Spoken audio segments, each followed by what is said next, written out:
Dengar. Oke, baik.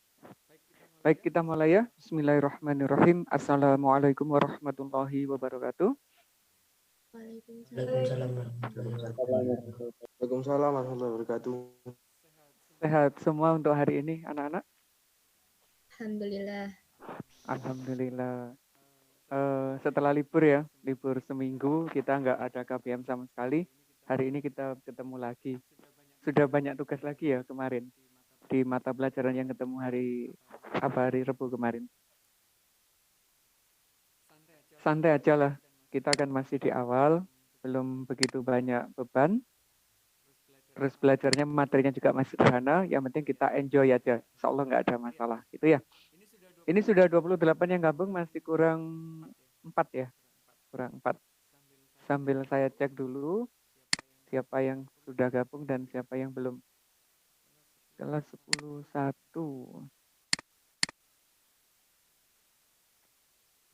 Bentar. Filenya hilang. Sekarang tanggal berapa, Mbak? Saya lupa Kak ngecek tanggal. 27 ya? Iya. Oke. Adinda Hasna ada?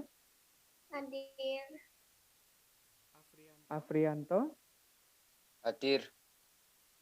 Aiman? Hadir. Sebentar. Salah. Alfi? Alfi belum? Aprita? Belum. Saya. Oh, ada. Bella? Saya hadir, Mister. Oke. Calvin? Hadir, Mister. Cantika? Hadir, Mister. Devi? Hadir, Mister. Dewanti? Belum. Elvaras? Hadir. Faiza Alia? Hadir. Faiza Maharani? Hadir. Gale? Izin telat, Mister, katanya. Oh, izin terlambat. Oke. Gladys? Hadir. Kalisa? Hadir. Muhammad Abian? Hadir. Muhammad Aldis? Hadir. Muhammad Irfan? Hadir. Nazira? Hadir. Nathan? Hadir. Naufal? Hadir. Raditya? Hadir. Randika? Hadir. Rifki? Belum. Salman? Hadir. Sisilia? Hadir. Tiara? Hadir, Mister. Widya? Hadir. Yasmin? Hadir. Yoga? Hadir. Satria? Hadir. Cek lagi yang belum kecentang. Tadi ada Alfi. Alfi udah masuk? Apa masih di... Oh ini Alfi baru gabung. Oke, siap. Alfi masuk. Dewanti? Belum. Galih belum. Rifki belum. Oke, pas. Berarti 3 yang belum gabung. Saya, Mister. Siapa? Alfi? Iya. Oke, sudah Mbak. Baru masuk, sudah langsung absen karena sudah muncul namanya. Baik, sudah ngecek Google Classroom-nya terkait dengan hasil pekerjaan anak-anak yang sudah saya kembalikan. Ada 3 nilai yang sudah saya kembalikan, yang 1 belum karena itu masuk di bab yang kedua. Jadi saya pisah untuk penilaiannya. Gimana hasilnya? Bagus? Enggak ngecek. Alhamdulillah yang bagus. Kalau yang sudah lengkap ya nilainya lengkap 3 yang saya kembalikan. Tapi kalau belum ya sesuai dengan yang sudah dikumpulkan. Ada yang kumpulkan 2 dan sebagainya. Ada yang belum maksimal, tapi banyak sekali yang sudah maksimal. Jadi luar biasa pekerjaan anak-anak dari 10-1. Saya acungi jempol wis, mantap pokoknya gitu ya. Ini Rifki masuk. Bentar, Rifki saya centang dulu ya. Rifki. Untuk hari ini kita akan masuk melanjutkan materi yang di bab 2. Kalau di bab 2 kemarin kan kita belajar di struktur atom gitu. Di awal kita belajar masalah simbol atom, terus ada isotop isobar, kemudian ada partikel dasar penyusun atom. Apakah masih ada masalah, anak-anak? Nggak ada. Beres ya berarti ya. Kalau nggak ada masalah, hari ini kita lanjut di materi selanjutnya. Saya share screen dulu ya.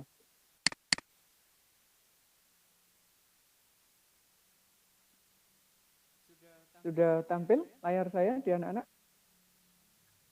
Belum.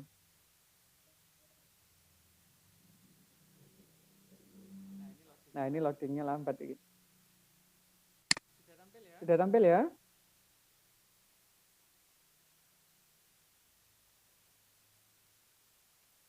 Sudah apa belum? Soalnya saya nggak bisa kontrol dari HP. HP-nya agak lemot. Sudah.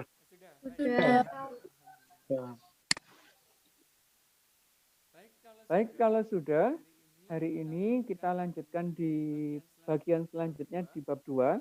Ini adalah inti dari materi bab 2, yaitu masalah konfigurasi elektron dan memprediksi letak unsur dalam tabel periodik. Namun sebelumnya nanti juga ada sedikit mengenai perkembangan teori atom. Kita langsung mulai ya di poin yang ketiga, poin C. Nah ini dia. Di poin C ada 4 subtema yang harus kita pelajari, namun yang tema keempat ini adalah materi pengembangan, pengayaan. Anak-anak nggak harus menguasainya. Yang harus dikuasai adalah materi 1, materi 2, dan materi 3. Untuk materi 1 ini sangat mudah. Materi 2 yang kita butuh ketelatenan. Materi 3 berhubungan dengan materi kedua.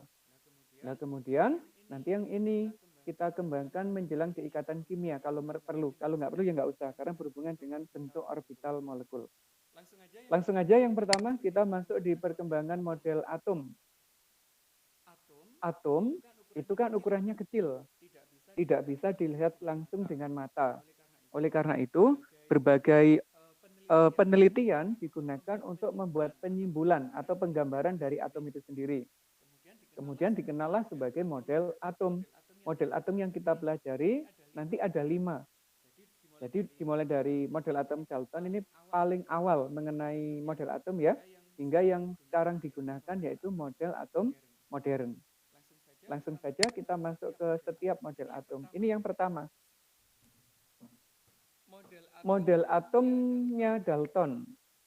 Teorinya ada 4 yang terkenal dari Dalton itu. Yang pertama adalah sesuai dengan yang kemarin kita bahas. Atom adalah bagian terkecil dari suatu unsur yang tidak dapat dibagi lagi. Ternyata masih bisa dibagi. Ada partikel subdasar, berarti teori yang pertama miliknya Dalton ini sudah nggak bisa dipakai saat ini ya. Jadi teori atomnya Dalton yang pertama hilang. Nggak usah diperhatikan lagi. Yang diperhatikan yang mana? Sisanya, yaitu nomor 2, nomor 3, dan nomor 4. Apa yang nomor 2? Ini yang paling penting ya. Atom-atom unsur sejenis mempunyai sifat yang sama. Maksudnya apa? Atom emas yang ditemukan di Malang dengan atom emas yang ditemukan di Jakarta misalnya, atau ditemukan di Tembagapura itu sama. Baik ukurannya, sifatnya, dan sebagainya itu sama. Yang penting apa? Sama-sama emasnya. Tapi kalau unsurnya berbeda, berarti nanti sifat atomnya juga akan berbeda. Misalkan sifat atom emas dan atom tembaga pasti berbeda. Yang ketiga, ini masih berlaku. Dalam reaksi kimia itu terjadi penggabungan atau pemisahan atom. Jadi atom itu sifatnya kekal, tidak bisa diciptakan, tidak dapat dimusnahkan, tapi hanya berubah dari satu bentuk ke bentuk yang lainnya melalui reaksi kimia. Nah ini ya, digabung lagi dengan teori yang keempat, yaitu atom dapat bergabung membentuk senyawa dengan perbandingan yang tertentu. Jadi kalau ada atom H dan O membentuk H2O, dimanapun ditemukan perbandingannya selalu sama. Hidrogennya ada 2, oksigennya ada satu. Air yang ada di Malang, air yang ada di Kutub Utara, Kutub Selatan, rumus kimianya sama, yaitu H2O. Itu memenuhi aturan yang nomor 4 ini. Jadi, gambarnya model atom Dalton digambarkan seperti ini. Ada bola, bolanya itu padat, jadi tidak ada rongga sedikit pun. Kayak kita kalau punya kelereng itu lah ya, di dalamnya nggak ada rongga dan sebagainya. Itu adalah penggambaran dari model atom Dalton. Nah, teori atomnya Dalton ini runtuh setelah adanya percobaan yang dilakukan oleh Thomson, yaitu masalah percobaan sinar katoda yang kemarin itu. Yang ditemukannya apa? Ditemukannya elektron. Masih ingat ya? Proses penemuan elektron ada percobaan sinar katoda. Nah, percobaan itulah yang meruntuhkan teori atomnya Dalton. Kemudian diganti dengan teori atomnya Thomson. Bolanya tetap pejal, bolanya dianggap bermuatan positif, tetapi di dalamnya tersebar elektron yang bermuatan negatif. Jadi loh, kalau kita misalkan beli roti kismis itu ya, roti kismisnya, rotinya itu nanti dianggap sebagai bola yang bermuatan positif, sedangkan kismisnya itu nanti dianggap sebagai elektron. Nah, di mana posisi kismisnya? Di seluruh bagian dari roti itu. Ada di dalamnya, di tengah-tengahnya, ada juga yang di permukaan. Sehingga gambarnya seperti ini, untuk model atom Thomson. Ini nggak bertahan lama teorinya, nggak sampai 10 tahun, dia langsung berubah menjadi teori atomnya Rutherford. Karena apa? Ditemukannya proton dan neutron itu. Proton dan neutron membentuk atom, adanya elektron juga, yang digambarkan oleh Rutherford seperti ini. Ada proton dan neutron di inti atom, di luarnya ada elektron yang bergerak mengelilingi atom. Nah ini ya, ini sederhana sekali. Cuma dia punya kelemahan. Kelemahannya apa kira-kira? Elektron itu kan bergerak terus ya, terus bergerak mengelilingi inti. Kalau terus bergerak, ini nanti lama-lama elektron akan kehabisan energi dan akan jatuh ke inti. Tapi faktanya tidak demikian. Elektron tetap beredar di sekitar inti dan atom itu stabil. Rutherford belum bisa menjelaskan itu. Sehingga runtuhlah teori atomnya Rutherford dan diganti dengan teori yang baru, yaitu teori atomnya Bohr. Bohr ini muridnya Rutherford. Jadi teori atomnya gurunya diperbaiki oleh muridnya. Muridnya namanya Bohr. Dia tidak melakukan percobaan, hanya menganalisis kelemahan atau kelemahan yang disampaikan oleh gurunya. Terutama apa tadi? Adanya elektron yang bergerak mengelilingi inti yang tidak jatuh ke inti. Mengapa? Dia menyebutkan ini. Elektron mengelilingi inti atom seperti planet mengelilingi matahari pada orbit tertentu. Jadi dia punya lintasan tertentu yang tidak mungkin tertukar dengan elektron yang lain. Itu ya. Sehingga penggambarannya gini. Ini adalah inti atom. Ini lintasan pertama disebut sebagai kulit 1. Ini ada kulit ya. Ini lintasan kedua dikenal sebagai kulit kedua.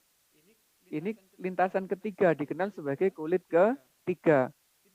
Titik-titik yang berwarna apa ini? Agak coklat muda ini ya. Itu dikenal sebagai simbol dari elektron. Jadi atom ada bentuknya jadi gini sekarang.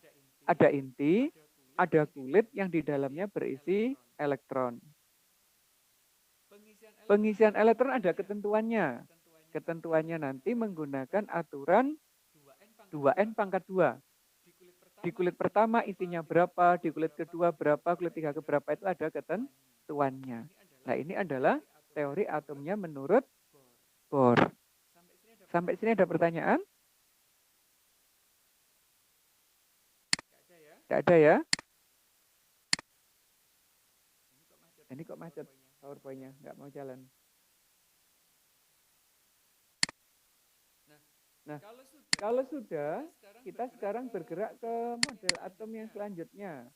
Setelah dari model atomnya Bohr, ini juga tidak bisa menjelaskan lebih lanjut karena yang digunakan hanya menjelaskan atom hidrogen, terbatas padahal atom itu tidak hanya atom hidrogen, ada atom yang lain. Bohr tidak bisa menjelaskan, baru dijelaskan oleh beberapa orang. Ini sumbangsih dari banyak orang ya. Yang pertama adalah de Broglie, ada Wolfgang Pauli, ada Erwin Schrödinger, dan Heisenberg. Dari 4 tokoh inilah lahir teori atom yang kelima, yang dikenal sebagai teori atom mekanika kuantum atau mekanika gelombang. Gambarnya begini. Jadi perbedaan dibandingkan dengan model atomnya Bohr itu di sini sekarang sudah tidak punya kulit lagi, sudah tidak punya lintasan lagi. Cuma apa? Ada inti yang di sekitarnya ada gambar gelap terang. Ini gambar gelap pertama, terus ada gambar terang yang pertama, ini ada gambar gelap yang kedua lagi. Nah, gambar gelap itu maksudnya apa? Ini adalah daerah yang memungkinkan atau probabilitas ditemukannya elektron. Jadi elektron itu tidak punya kulit secara pasti, hanya kemungkinan ditemukannya. Makanya dikenal sebagai teori probabilitas itu. Jadi elektron ditemukan hanya kemungkinan-kemungkinan aja. Artinya apa artinya? Jika daerahnya gelap, berarti di daerah ini mudah ditemukan elektron. Kalau daerahnya terang, berarti di sini sangat jarang ditemukan elektron. Kalau gelap lagi, berarti di sini ditemukan lagi banyak elektron. Nah, gelap pertama ini ibaratnya seperti kulit yang pertama. Gelap yang kedua, berarti ini dianggap sebagai kulit yang kedua. Kalau ada gelap yang ketiga, berarti ini dianggap sebagai kulit yang ketiga. Jadi, kulit yang di atom Bohr itu nanti diganti dengan istilah probabilitas ditemukan elektron atau rapatan elektron. Nah, bagaimana dapatnya ini? Ini menggunakan berbagai persamaan. Nanti ada persamaan Schrödinger, di gambar fungsinya, di gambar grafiknya ketemunya seperti ini. Saya nggak jelaskan tentang itu ya, karena ini masuk di fisika kuantum yang levelnya sudah sangat tinggi. Nanti kalau anak kuliah aja akan dapat itu. Ini yang modern. Apakah ada pertanyaan anak-anak sampai di sini dulu? Enggak ya? Lanjut ya.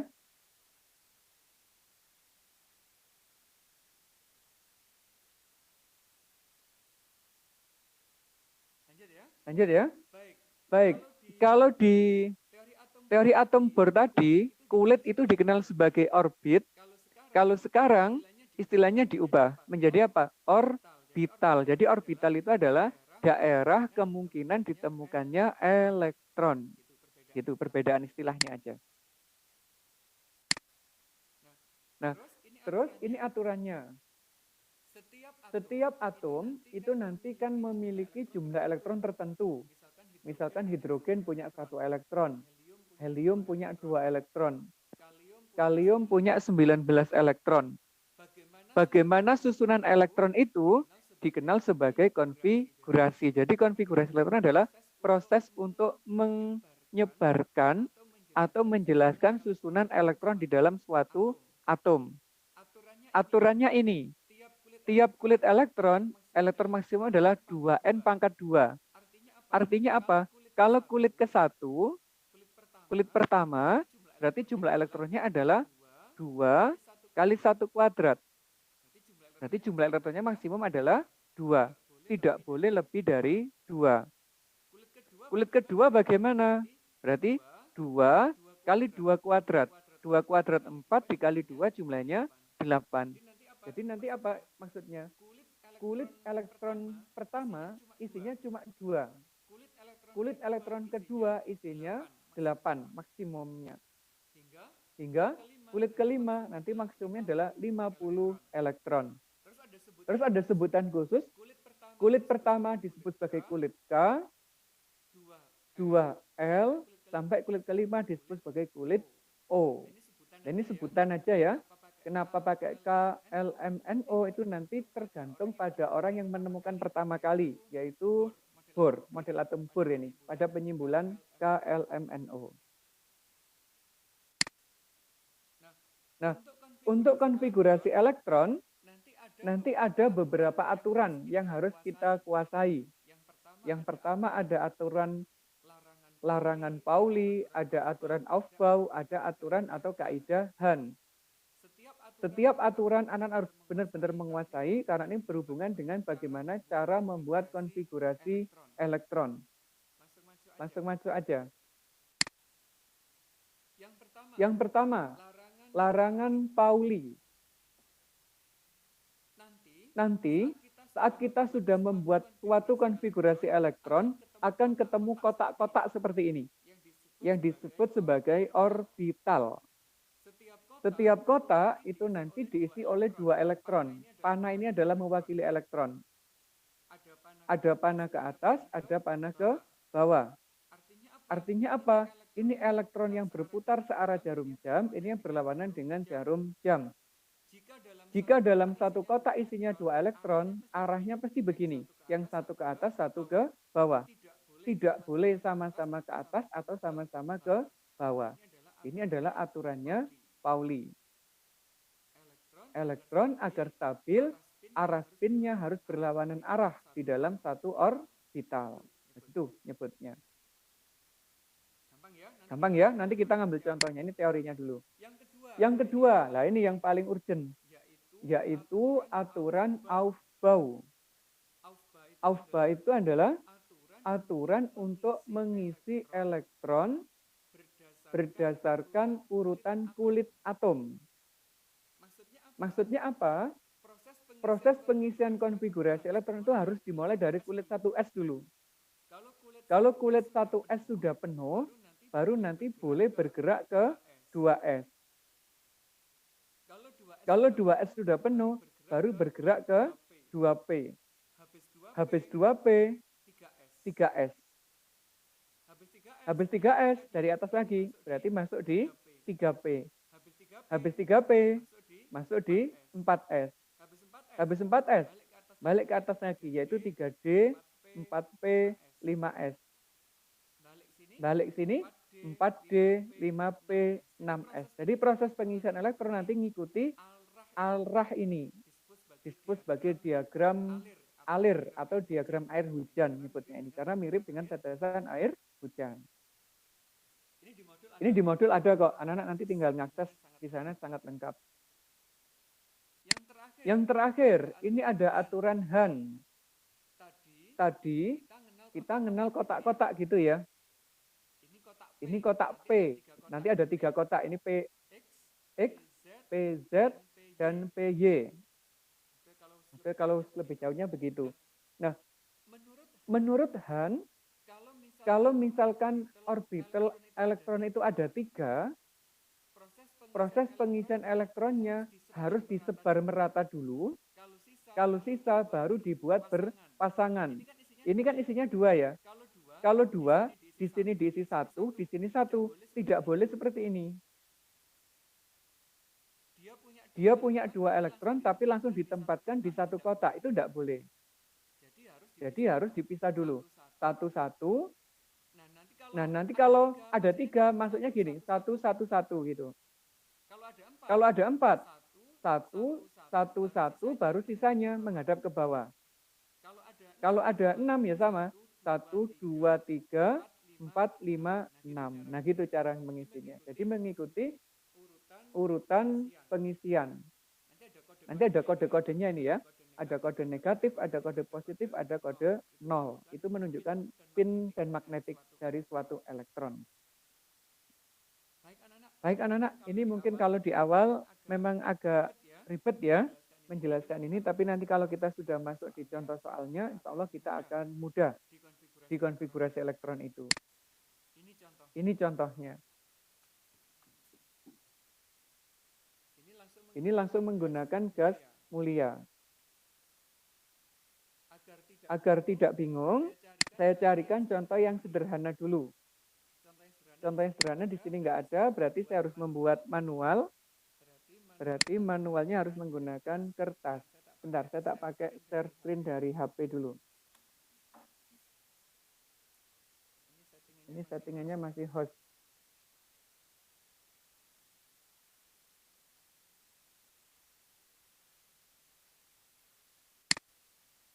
Bentar, saya setting bentar ya.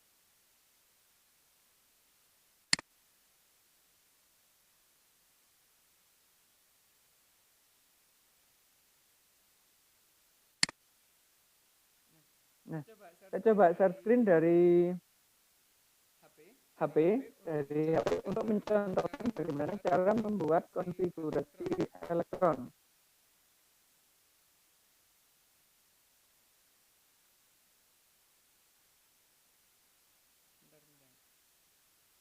Bentar.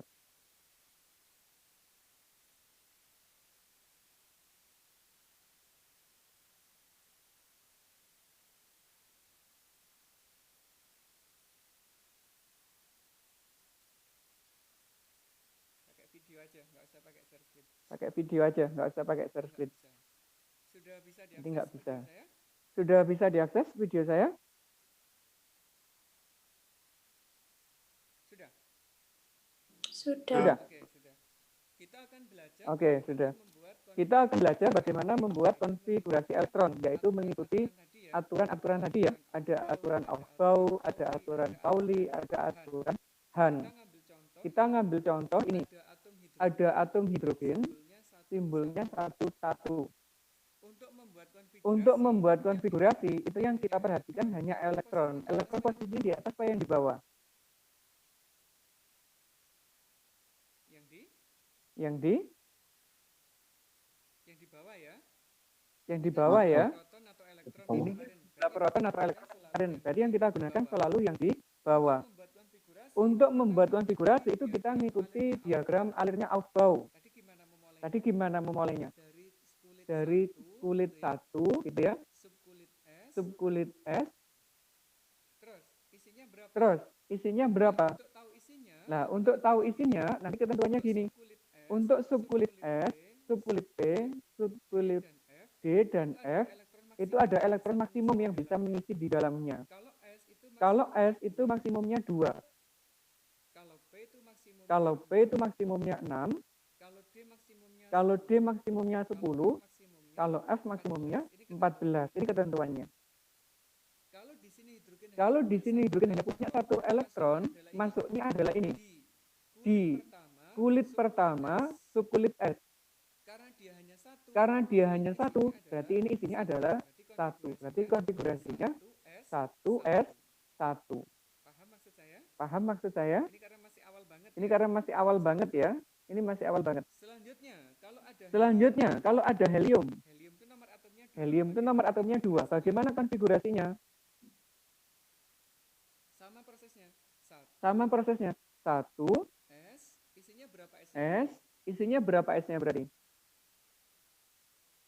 2. Dari mana 2? Dari sini dapatnya. Itu ya. Ada lagi. Litium nomornya 3. Bagaimana konfigurasinya? 1 S2. Yang sudah masuk berapa elektron ini? Masih ada 2. Padahal dia punya berapa elektron? 3. Punya 3. Dimasukkan ke mana? Sisanya dimasukkan setelah 1S2. Tadi berapa? Setelah 1S2. Coba share screen juga ya. Ganggu nggak nanti? Bentar. Coba share screen. Semoga nggak ganggu ya.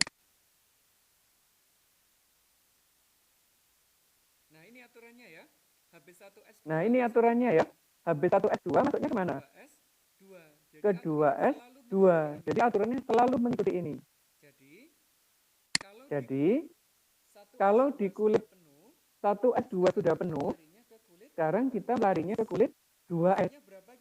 Isinya berapa kira-kira yang 2S? Dia punya 3 elektron. Sudah ada 2, berarti sisanya 1. Bisa ya? Kalau ada berelium nomornya 4, gimana konfigurasinya jadinya? 1S2, 2S2. Kalau ada boron nomornya 5? 1S2, 2S2. Oh, S maksimumnya berapa? S-nya 2, Mbak. Nggak boleh lebih dari 2. Ini yang terpakai masih berapa? 2. Masih 4. Masih 4. Berarti sisa berapa? Satu. Satu. Larinya kemana? Sisa 1. Ayo. Larinya kemana? Yang 1. Ayo larinya kemana kira-kira? Larinya adalah Larinya adalah KS1. yang tadi. Habis 2 yang tadi. Habis 2S 2P. Itu ya. Itu ya. Berarti 2P-nya berapa? Berarti 2P-nya berapa? 2P sisanya 2P 1. sisanya 1. maksudnya? Paham maksudnya? Paham. Kalau Paham. ada 8 oksigen. Kalau ada 8 oksigen, coba ada 8 oksigen. 1S2. 1S2, Terus terus 2S 2S2, habis itu 2P ya. 2P ya. Kira-kira 2P berapa kira-kira? P4. 4. 4, bagus. Pinter. Kalau ada 10 neon. Kalau ada 10 neon, Tambahin. nah sekarang kita tambahin nomor atomnya. Gimana prosesnya? Gimana prosesnya? 1S 1S2, S2. 2S2. 2S2, 2P 2P, 2P6. 6. 6. Bagus, pinter. Lebih banyak lagi nomor. Lebih banyak lagi nomor atomnya. 11Na misalnya. 1S2 1S2, 2S2 S 2S2, terus terus 6. 2P6 2P 2P6, 6 ya. 6 ya. Sisa berapa nih? 2D1. Sisa 1. 2, Dua. 6. Taruh di mana? Masih sisa 1. Sisanya ditaruh di mana? Kita gerak ke sini lagi. Kita gerak ke sini lagi. Habis 2P kemana itu? 2D1. Habis 2P kemana itu? Ini kan 2P. Habis 2. 2P ya, betul ya? D Ini kan 2P. 2D1 Ke sini. Ke sini dulu. KS 1S Ke sini dulu. balik 1S penuh, balik ke 2S. 2S penuh, bergerak ke 2P. 2P penuh turun ke sini. Berarti 3. Berarti 3S. 3S berapa berarti? 3S. 3S1. 3S? 1. 1. Pinter. Mm-mm. Kalau ada aluminium. Kalau ada aluminium 13 nomor atomnya, gimana kira-kira? 1S 2 Heeh. 2S2 Mm. 2S2 2P Terus? 6 Habis 2P6. Habis 2P6. 3S2. 3S2. 2 Mm-mm. Terus? 3P. Nah, lihatnya ke sini lagi. 3P1. Nah, lihatnya ke sini lagi. Tadi kan habis di sini ya. Habis 3S2 Tadi ya. kan habis ini ya. Terus Habis setelah 3S2 ya. kemana? Ke sini. Terus setelah 3S2 kemana? Sini. HP. 3P. P 3P. Nah, Nah, berarti 3P berapa itu yang dimasukkan?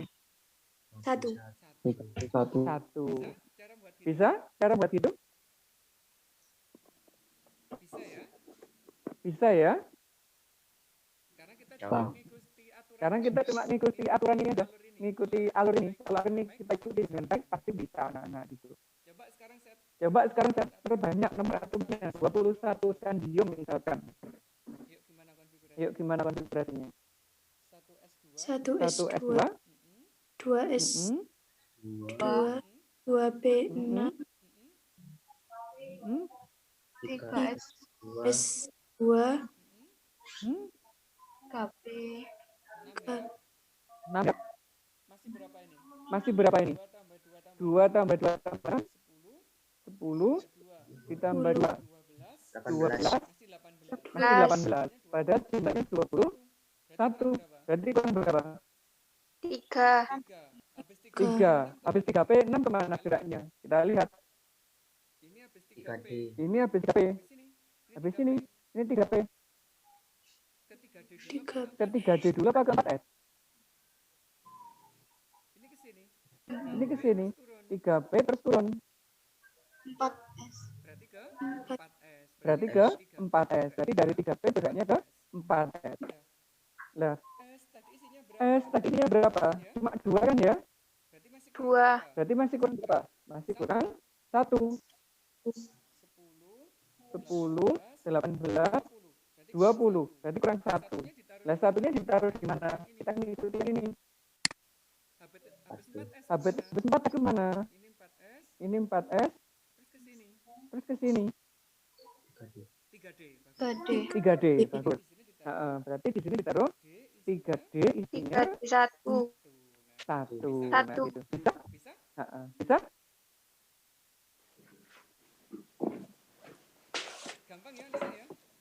Gampang ya anak-anak ya. Yang penting kita ikuti diagramnya Aufbau itu proses konfigurasi pasti bisa karena cuma begitu aja. Nah, nanti untuk di tugas hari ini kita nggak sampai keseluruhan ya. Nanti saya edit dulu tugasnya. Karena yang di tugas itu sudah lebih dari ini untuk materinya. Jadi anak-anak tolong jangan download dulu di Google Classroom ya. Nanti saya mau edit dulu. Karena kita masih sebatas di konfigurasi elektron. Apakah masih ada yang bingung terkait konfigurasi elektron ini? Silakan kalau masih ada yang bingung.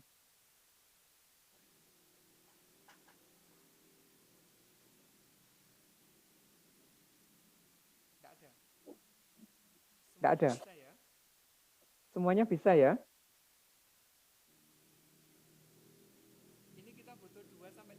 Ini kita butuh 2 sampai 3 pertemuan untuk materi di bagian ini aja. Karena memang benar-benar urgent. Sampai kelas 3 dipakai terus. Jadi kita nggak boleh lengah sedikit pun yang di materi ini. Gitu.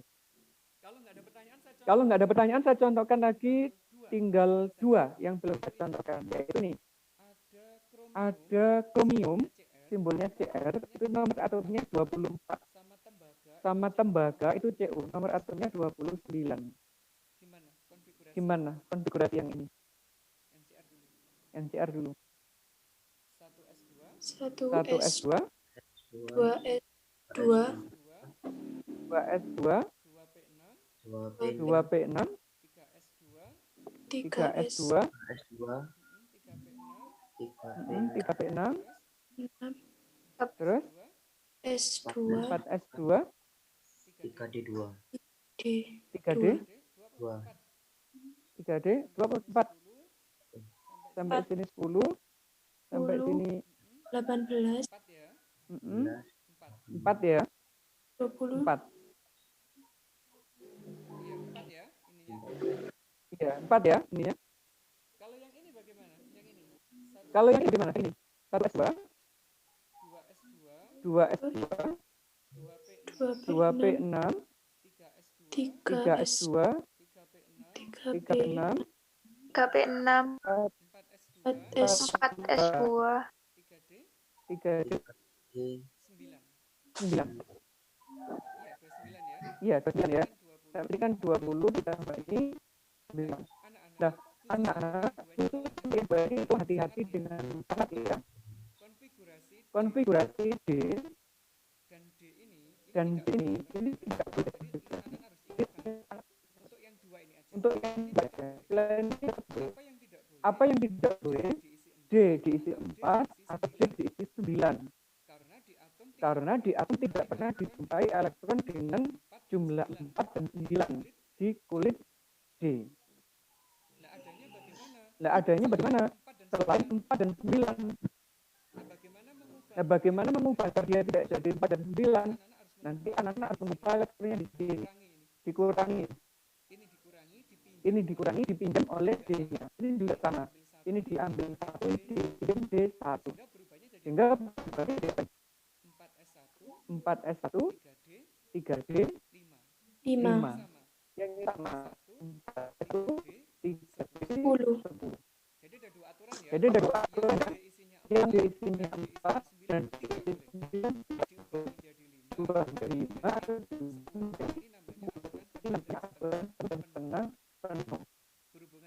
berhubungan dengan apa? Berhubungan dengan kestabilan atom. Yang isinya 4 tidak stabil, yang isinya 9 tidak stabil, adalah yang 5 dan 10. Cukup ya? Hari ini ya? Biar nggak terlalu ngeluh. Dan nanti anak-anak bisa atur rekamannya nggak ada ini ya. Ya nggak apa-apa nanti di video yang saya share itu ada kok. Di video langsung ada videonya, nanti bisa nge-share. Kalau misalkan masih bingung, nanti saya buat video lagi itu untuk yang tidak elektron. Semoga nanti pada nanti bisa dapatkan. Alhamdulillah untuk hari ini insya Allah cukup dan ilmunya rodok-rodok dalam gitu ya. Rodok-rodok seru. Sebelum saya tutup, saya cek dulu. Dewanti sudah masuk? Dewanti sudah masuk? Gali sudah masuk? Galih sudah masuk? Sudah, Mister. Oke, agak terlambat tadi Mas ya. Oke, agak terlambat tadi Mas ya. Nah, begitu anak-anak untuk pertemuan hari ini materinya sangat luar biasa Konfigurasi elektron berhubungan dengan konfigurasi elektron ini. Materinya kehati-hatian, butuh kehati-hatian, butuh ketelitian. Jadi kalau anak-anak teliti, insya Allah nggak ada masalah. cukup ya? Karena udah jam 9. Cukup ya? Karena udah jam 9.41. Kita lanjutkan pertemuannya minggu depan. Kita masih lanjutkan tentang konfigurasi elektron. Terima kasih.